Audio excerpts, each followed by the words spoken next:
It's just that framework things still aren't in stone, you know what I mean? Yeah. Contracts. Yeah. Okay, we're back up and recording again, so we'll go into part 2 here. Yes, ma'am. Yes, ma'am. I was just going to say, why don't they open the pool later in the morning and keep it open, or later in the morning and keep it open later at night? That's a good question, and since I walk by there in the daytime walking the dog, and some days there's never anybody over there. All in the daytime. Let me give a little bit of insight on that, and since we missed the recording, the first part of this, I'll just explain what we're talking about. We're talking about Aquatech, we're talking about the pool contract, and what we're talking about specifically are the hours that the pool is going to be open this year. Some of the proposals we got in front of us say 12 o'clock on Sundays, some of them say 10 o'clock. What we're trying to do, and I've got them in front of me so I have to read them all again to make sure, but what we're trying to do is maximize the number of hours the pool is open. There was a huge push from the neighborhood back at the beginning of the end of the season last year, saying that in the future we'd like the pool to be open when the pool opens up, from the day it opens up to the day it closes. We want it open all day long, and we want full access to the pool, which I can understand, but we have to balance out, do we open the pool every single day at the same time early in the morning? Do we open it later? Because of staffing issues. About $7 grand of our budget for the pool is just the general maintenance of keeping the pool running and checking the water, things like that. The rest of it is all labor costs. So what you're asking there about, what about opening the pool a little later in the afternoon and running it later at night? We run into lumens of light. We have to have a certain number of lumens of light per square foot at the pool once it gets dark. So generally our times are set at 8 p.m. to run into that dark. Now what we've discussed is 1 or 2 times a year doing social events up there where we could bring in some temporary lighting or something like that. We can set it up. We just have to make sure the pool's well lit until we'd have some sort of permanent lighting there. And if we did go into permanent lighting, we also have to consider the fact that there are people all around the pool who may not want stadium lighting flipped on and lighting up the entire neighborhood. So those things come into play. I'm not saying like 10, 11 o'clock. I'm saying like 9 o'clock. And that's where we'd have to look at cost effectiveness. It's still light at 9 o'clock in the summertime. Yeah. And I've been going by, I've gone by, kids don't like to leave at 8 because they're not going to school. And that's what we'll run into these things where we'll look at it this year. One of the things that we're going to ask the pool company to help us out with this year going into it is a census, paying attention to who's actually there. I'm putting my money down that the pool doesn't get, now you guys are all going to rush to the pool while the kids are in school to prove me wrong, but I'm putting my money down that the pool doesn't get that much usage during the school day when the kids are at school. I think there'll be I think there'll be some usage up there, but it'll be interesting to see. And then what we'd like to have is good numbers to come back to you next year and say, okay, we spent the money on lifeguards to open the pool up every day, and this is what kind of usage you got. Do you want us to do it again? Right now, everybody's just kind of guessing and trying to think of what they think would be important. Eric, I saw you throwing your hand up a little bit. I mean, personally, and like I'm going to have a different opinion than everyone else, but I'd rather go to the pool during the day when the kids aren't there. But as often as I'm going to do that, does it make sense for you to spend the money on it? Probably not, because I do have to go to work. But well, no. I love everybody. You better show up so they can count your number. I'd rather swim without a pool full of kids, but We're going to lay out of work just so we can make an appearance. But whatever is most cost effective, where you're not wasting my money, that's what I'd rather have. Well, and that's what it is. If there's good usage of the pool during the daytime when the kids are at school in the beginning of the season, at the end of the season, then heck yeah, it makes sense to open it. But that's exactly what we're going to try to look at. And all we can do is come back with the numbers at the end of the year to the membership and say, hey, what do you guys think? And go from there. Miguel, were you trying to get my attention? Yeah, different topic though. Are we done with it? Okay. Anybody else a pool question?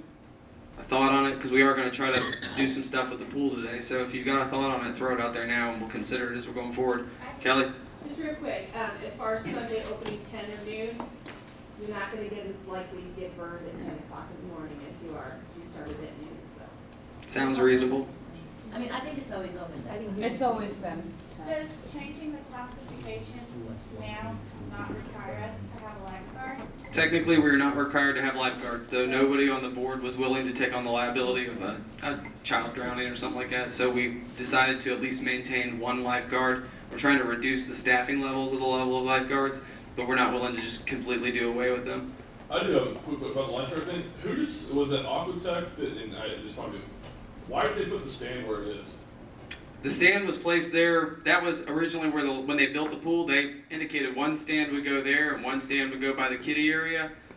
We've talked with them about deciding where they want it, but they make that decision based on where they think the best spot to see what's going on in the pool. The deep end is kind of traditionally the big worrisome area. I fully understand with that. I guess I used to be a lifeguard at Carowinds. We have the same.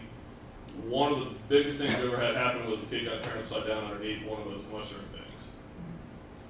That lifeguard could not make it from where he is to over there.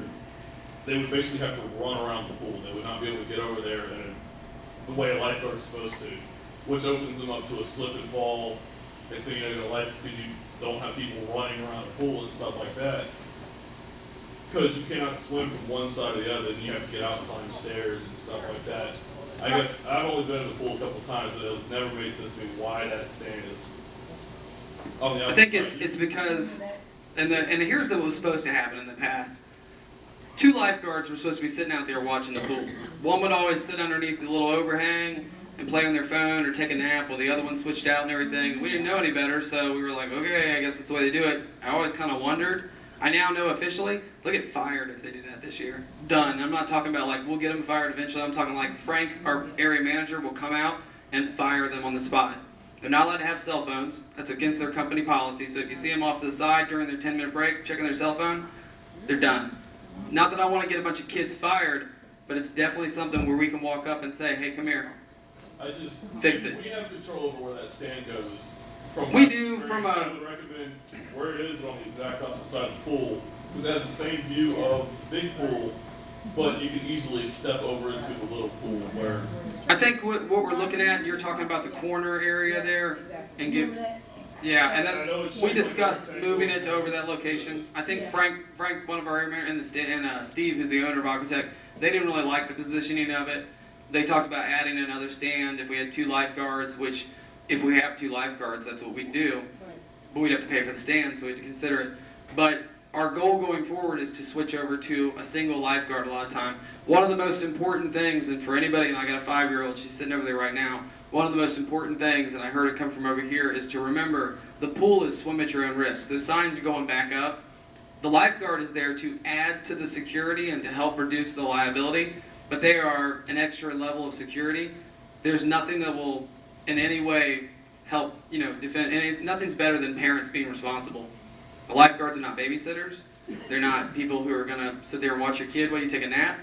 They're not there while you're sunbathing. If you don't want your child to be in the pool while you're not there, get your child out of the pool. And it's not most of the people here, there's probably nobody here it's that way, but be on the lookout for that sort of thing, because going forward, I don't think the board's going to tolerate that kind of behavior. We have the ability to control who has access to the common grounds throughout the neighborhood. As a neighborhood, we have that authority.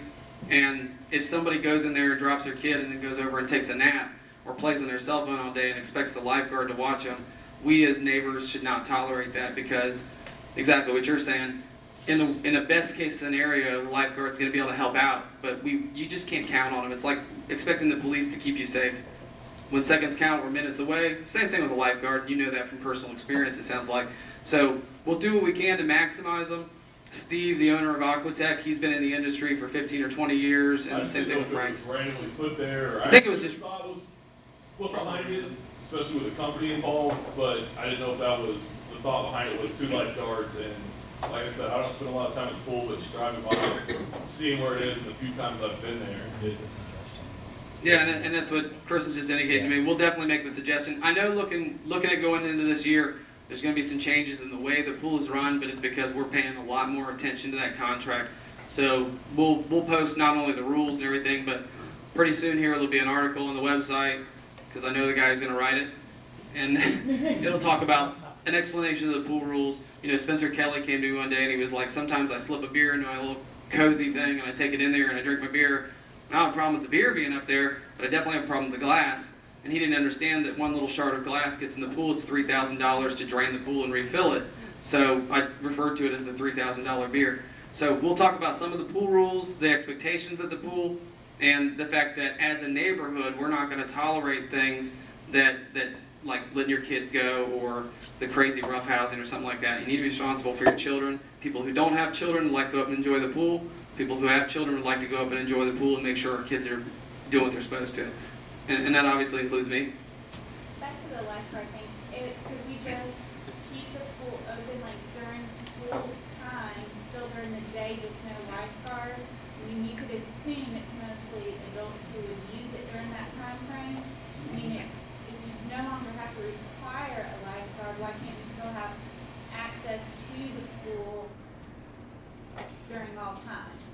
And here's my reasoning behind my vote, and that's not to say that you're not going to sway the vote. We're going to talk about it today, so it's good that you're giving your thoughts. My answer to that is twofold. One, there is some parent here who thinks their 8-year-old is okay to go up and swim at the pool by themselves all the time and can watch the 6-year-old too. There's a parent in our neighborhood who will do it, I guarantee you, because that's the kind of, I mean, people do crazy things like that. They'll send their 8-year-old to the pool, they'll take the 5-year-old, the 6-year-old, and the 3-year-old up, and they'll be fine, they'll be good. And there's no lifeguard up there, so we're assuming that liability. As a board member and as a parent, I'm just not will. I couldn't even live here, I don't think, if I knew that a child had drowned in the pool, or an adult. We could have an adult who's up there swimming by themselves and they have a heart attack or a seizure. So as a board member, I was not willing to vote no lifeguards. So I'll take responsibility for my vote individually, but that doesn't mean that you won't sway 3 other board members, so I appreciate you pointing it out in your thoughts. Well, about that whole, if someone's saying they're 8-year-old, isn't there a rule, or there should be, because I came from Rayburn, that has a junior Olympic sized pool, we have diving board, we have everything, and if you were 13 and under, you were not allowed to be at the pool without a parent or guardian with you at all times. If that parent or guardian was not there, you were not allowed to be at the pool, period, not in the summer. We are drafting rules, like I said, and one of the things we're looking at are those ages. Now, the problem is, and I see it as a police officer responding to houses where the kids are left at home alone, the first thing I ask an 8-year-old when they come to the door is, what do you do if the house is on fire? The answer should be leave. Well, what do you do if somebody's trying to break in? The answer should be call 911. If they've got it, and they know that they're not supposed to cook macaroni and cheese in the afternoon, that 8-year-old's okay to be there. 16-year-old with no sense probably doesn't need to be left alone. So no matter what decision we make as a board, and I'm sure we'll have some arguments over it, so you should give your input to your board members, but no matter what decisions we make as a board as far as that age limit that should not be up there will be somebody who is mad because their 12-year-old is totally responsible and should be allowed to go to the pool by themselves. And then there'll be another parent who doesn't understand why a 20-year-old is allowed to be up there by themselves because he's just stupid and doesn't listen to anything anybody's told. And, everybody who's been 20 knows about that. So we'll have to draw a line in the sand at some point, and then we've also got to enforce it. So when a 12-year-old, if we said 13, and when a 12-year-old's up at their pool and we find out about it, now we've got to go to that parent, and usually that starts with me knocking on a door and just saying, hey, did you know you're in violation of a rule? And I try to get people on board with following the rules. Now I have to go in and deal with that, and we have to enforce those rules. So we are going to enforce some sort of a cap on the age someplace, and we're going to do the best we can to just kind of draw a line somewhere. But yes, you're right, there should be a rule, and we will put one in place. Is there anything else? Miguel, did you have a question? Are we done with the pool? Yeah. Back, on to the next thing. So I got a question about the pool. My name is Miguel. I live over Tuckaway in McConnell. And had a concern. If it's just me, just let me know and I'll shut up. But just had a concern with some cars that are consistently parked on the street around bends and three-way intersections. I know there's probably nothing in the CCR is against that, but I think you mentioned writing a rule book. Is this something that maybe we could address if it is a larger concern? Yes, it is. The roads aren't wide enough. The only thing that we can control parking-wise is on association-owned property. The townhomes we own, we can control parking there. We assign spots, so they'll have parking and visitor parking. The parking lot at the pool, we can control that. The streets are county-owned, where they were in the process of transition. So we do not have the authority to do anything with those. That said, the sheriff's office can write citations or warnings for violations. Some of the things you're talking about, I've seen them, cars parked on the wrong side of the road, cars parked directly across from driveways, that kind of thing. Those are state statutes, and they can actually do something about that, and we'll put that into I've actually written that into the draft of the rule book, letting people know, hey, the roads are controlled by the county, you're subjected to state and county laws, here's some of them so you know what they are. I don't park my car on the street, of course I live in a cul-de-sac generally, but I understand if somebody needs to park a car out there for a while, I would always recommend park your car in your driveway if you can. That would be a perfect world. If I tell everybody, hey, you should park your car in your driveway, somebody watching this video or somebody in this room just said, I'm never parking my car in a driveway again, just to make him mad.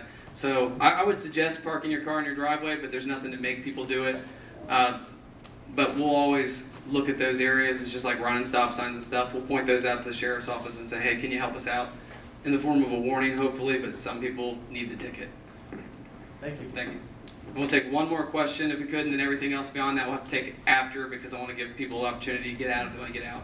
Well, I just want to add to what he said about the cars on the road. What if the car has been sitting there for over 30 days, has not moved, it doesn't move during the day, it doesn't move at night? Can we consider that inoperable? Like, it must have been towed there, it hasn't moved? Because I know that's under main. Yeah, the rules as far as what determines a vehicle to be inoperable are actually very specifically spelled out in the CCRs, and they don't include just letting your car sit there. It has to be unlicensed, and the tags have to be expired, the vehicle has to have flat tires, stuff like that. What if it was towed there? It's towed there, it's been sitting there, it hasn't moved for 30 plus days. Yeah, even that, now that's not to say there isn't a state or county statute that guidelines somebody parking their vehicle. Now, if it was parked on association property, we got a whole lot more power, but you park your car at the pool and leave it there for 30 days, don't be mad when you come up in 31, it's gone. But on the street, those vehicles, the best we can do is first we talk to the homeowner and try to just get a little bit of, hey, help us out, and then we'll look into state and county statutes. I know of city ones, I'd have to check on the state ones. Well, what do you suggest when you're coming down and there are cars in the streets that are parked facing the wrong way? So I have to drive on the opposite side of traffic in order to get back down my street. Should I just call the sheriff's office and say, hey, do you want to come take a look at these cars that are not parked where they should be? Once the roads have had a chance to what they call settle, that's the kind of the term in police work. First, the roads will transfer fully over to the county. Once they've transferred over to the county, there's a certain amount of time where they can't really do any real enforcement on that property until it's settled. So it's usually 30 to 45 days. It's whatever the sheriff determines that his time period is. At that point, yeah, that's exactly what I'd say you should do. You come down the road, you see a car pricing the wrong way, call the sheriff's office and ask them, hey, would you come out and just issue the guy a warning? I don't want a bunch of tickets or anything, and then they can go from there.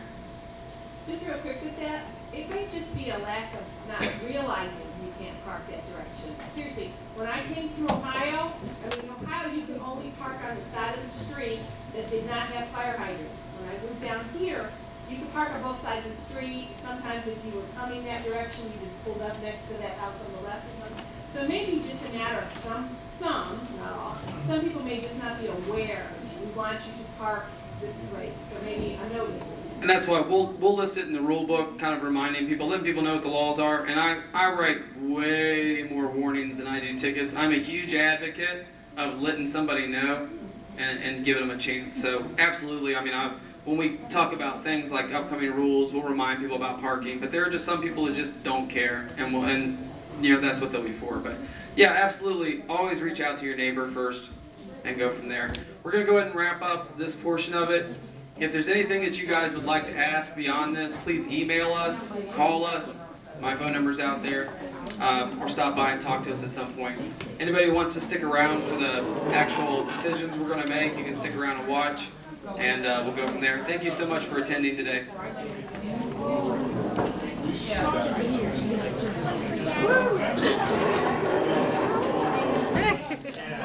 My own car.